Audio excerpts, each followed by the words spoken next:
Третолигашите кои во сезона 2026-2027 ќе имаат амбиции за висок пласман активно работа на ангажман на нови засилувања, односно на креирање на ростери со кои ќе бидат конкурентни во своите региони. Во трета лига, регион 1, дефинитивно ќе биде силна конкуренцијата. Тука веќе се одвојуваат барем засега БВК Конјере и Илендем. Екипата на БВК Конјере се засели со играчи кои имаат прволигашко, но и меѓународно искуство како Илјас Чилафи, голманот Бурхан Мустафа, тука и Јусуф Алију, Руфа Чилафи како и Флорент Османи. Илендем го представи трофејниот тренер Горан Симов кој во минатото ги водеше Силекс, Македонија Ѓорче Петров, Вардар и Борец, а со екипите на Силекс и Македонија Ѓорче Петров го освои купот на Македонија.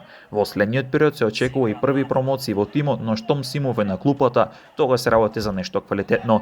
Ржаничино работи исто така активно на ростерот со продолжување на договори со играчи од минатата сезона, но и се представување на нови засилувања. Инаку и натаму е непознато точно кои екипи ќе настапат во овој регион, но и во останатите региони. Само во регион 5 се познати сите 14 екипи за следната сезона, зашто веќе претходно објави М-нет телевизија, а тоа го дискутиравме во спортскиот магазин Трибина.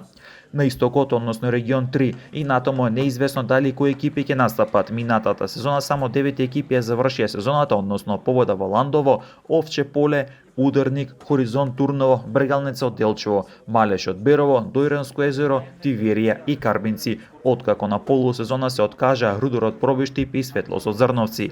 На овие екипи дополнително се приклучуваат и ланските второлигаши Слог од Виница и Каменица Саса, но и нови екипи кои би биле дел од трета лига регион 3, а наскоро ќе биде познато точно кој.